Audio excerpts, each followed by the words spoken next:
Sebelum menonton video ini, jangan lupa dukung channel ini dengan cara subscribe, like, dan share. Oke semuanya, jumpa lagi dengan saya di mata kuliah Literasi Informasi. Kali ini kita akan mempelajari terkait dengan bagaimana sih cara mengevaluasi dari sebuah informasi. Nah, capaian pembelajarannya adalah mahasiswa mampu melakukan evaluasi awal dan mendalam terhadap informasi yang akan digunakan, yaitu informasi yang berkualitas, dan membaca secara kritis informasi yang diperoleh. Jadi di sini artinya adalah mahasiswa itu harus membaca informasi-informasinya dan memilih atau memetakan mana yang sekiranya itu perlu dilakukan atau perlu diambil informasinya. Nah, di sini ada evaluasi informasi, proses melakukan sebuah evaluasi terhadap suatu informasi serta sumbernya, meliputi analisis mulai dari sumber sampai dengan isi informasinya. Nah, serta dampaknya terhadap penerima informasi. Jadi kalau kita mencari informasi, kita analisis terlebih dahulu, kemudian dari analisis tersebut, apakah layak saya sampaikan kepada si penerima informasi. Takutnya bagi kita tidak masalah, tetapi bagi si penerima informasi akan bermasalah. Nah, itu juga kita harus memetakan. Kemudian yang berikutnya adalah hal yang harus diperhatikan pada waktu melakukan evaluasi awal. Antara lain, penilaian dari segi relevansinya, kredibilitasnya, dan kemutahiran dari suatu informasi. Nah, berarti artinya apa? Relevansi, kredibilitas berarti apakah itu layak apa tidak sih? Kemudian, apakah itu sudah data terbaru atau ada yang lebih terbaru lagi nih? Contoh misalkan kalau ada pasal perundang-undangan, misalkan ada yang tahun 2020, kemudian ada yang tahun 2022, berarti yang dipakai yang terakhir atau yang paling akhir, itu kemutakhiran dari sebuah informasi. Kemudian bagaimana cara kita mengecek sebuah relevansi dari informasi, apakah informasi tersebut berguna bagi topik kita, atau seberapa dalam informasi yang ditemukan, siapa sih yang membaca dan yang dituju oleh informasi tersebut. Yang pertama misalkan kredibilitas, berarti menentukan sejauh mana informasi dapat dipercaya dan berkualitas atau ada kebenarannya. Nah, ini bisa dilihat dari penanggung jawabnya. Contoh, dalam bidang marketing, informasi terkait dengan produk baru akan lebih dipercaya bila yang menyampaikan adalah market leader.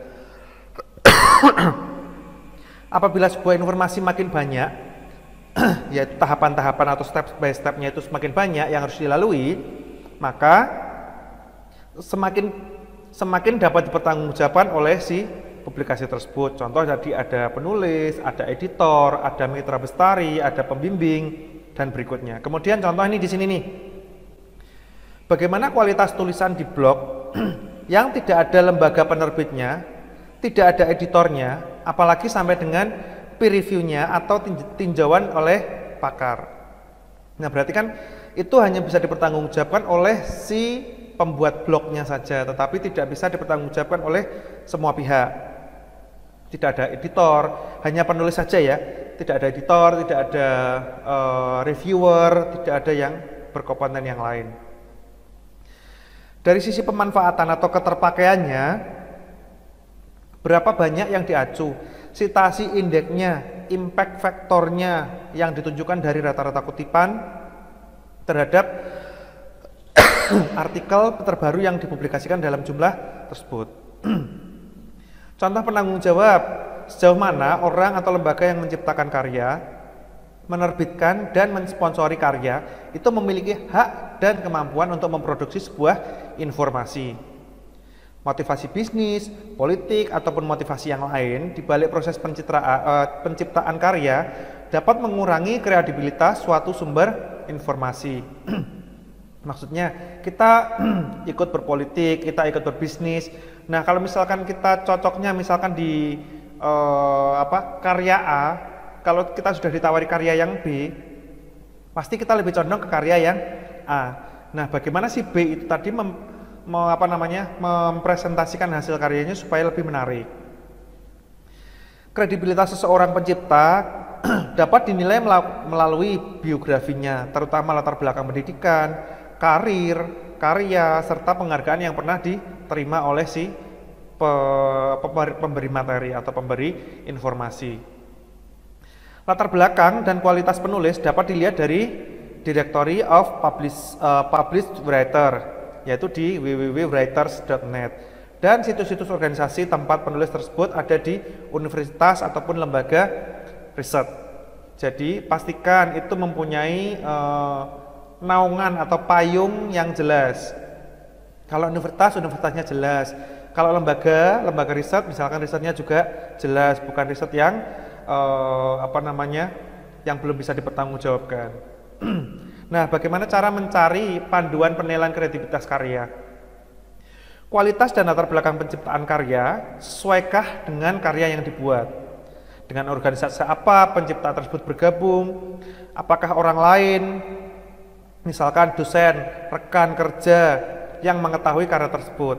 Kemudian mengapa kita juga perlu mempertimbangkan dia itu sebagai seorang pakar?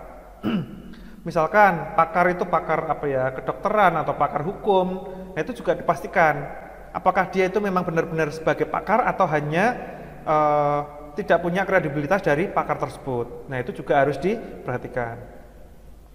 Contoh kredibilitas lembaga, berarti kepemilikannya bisa dari pemerintah, bisa dari swasta. Bidang pengerjaannya bisa dari komersial atau nanti diperjualbelikan atau diperdagangkan, atau yang non komersial, berarti dia bersifat tidak jual beli. Kemudian juga lembaga pendidikan, lembaga profesi, lembaga pemerintahan. Kemudian ada lembaga non komersial misalkan, baru kemudian lembaga-lembaga yang lainnya.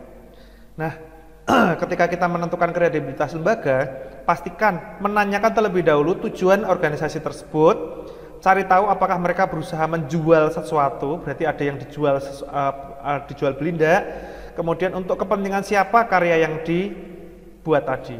Nah itu juga harus dipastikan.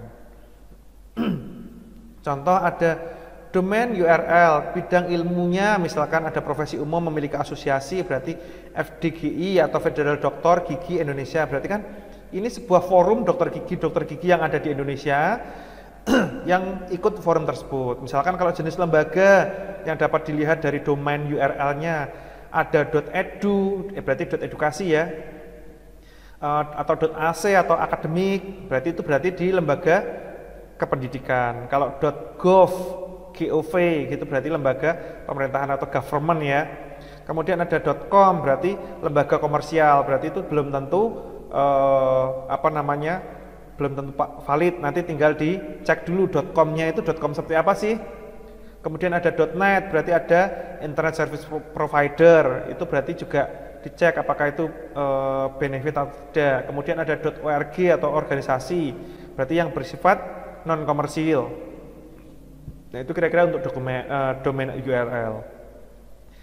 Cek informasi yang menjelaskan tentang situs melalui About Us. Nah ini penting ya, About Us itu penting karena di sini ada gambaran-gambaran dari About Us, itu berarti merupakan ketua lembaga atau editornya, ada reviewernya dan seterusnya. Kemudian ada background. Jika URL memiliki tanda, meskipun ini ada .edu atau .com, maka situs tersebut bersifat personal dan isinya juga bukan merupakan tanggung jawab dari sebuah lembaga tertentu. Berarti dia bersifat personal. Nah, contoh proses pembuatan. Misalkan kredibilitas dari jurnal ilmiah dapat dilihat dari proses penelaah review oleh pakar yang sesuai dengan bidang ilmu, mitra bestari atau peer. Kemudian jurnal yang melalui proses tersebut hampir dapat dipastikan bermutu. Contoh nih, yang dimiliki oleh Udinus misalkan. Nah, kita lihat dari About Us, kemudian editorial team. Nah, editor in chief-nya siapa, kemudian editorial board-nya siapa saja, layout editornya siapa, itu juga dicek nih, orang-orang ini apakah berkompeten atau tidak. Berarti kan seperti itu kan gambarannya. Misalkan dari segi editor in chief, berarti oh ini jurnal manajernya, kemudian ini editorial board, berarti dia editornya, nanti ada reviewernya dan seterusnya. Itu kalau kita mencari sebuah jurnal. Kemudian ada komentar dari para ahli atau resensinya, biasanya juga ada di belakang buku, media online, dan seterusnya. Ada Google Book, Amazon.com. Misalkan ada judul ini, berarti nanti di belakangnya ada ini, berarti nanti ini yang bertanggung jawab terhadap hasil dari buku yang dibuatnya atau hasil karyanya. Kemudian ada pemanfaatan sitasi indeks. Misalkan kredibilitas publikasi berkala ilmiah dapat dilihat dari impact faktornya untuk mengukur beberapa sering artikel tersebut dikutip oleh suatu kurun waktu. Berarti misalkan dalam waktu 2 tahun, 3 tahun terakhir itu seperti apa sih? Nah, contoh nih ada sitasinya sebesar 3.000 sekian, H-indeksnya sebesar 23, I10 indeks atau I10 indeksnya adalah 105, impact faktornya ada 2,88. Nah, seperti ini juga harus dicek terlebih dahulu. Kemudian kemutahiran data, buku dengan judul yang sama atau teori yang sama, namun sudah memiliki edisi terbaru. Misalkan bukunya dengan judul yang sama, tahun terbit tahun 2020.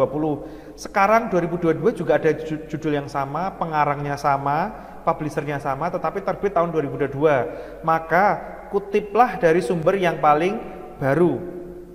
Mengapa? Karena sumber terbaru itu pasti ada update atau revisi dari sebelumnya. Baik itu dari halaman judul, halaman daftar pustaka, kapan sumber informasi pertama kali diterbitkan, sampai dengan kapan terakhir direvisi. Oke. Kemudian hal yang perlu dilakukan atau diperhatikan saat menggunakan informasi.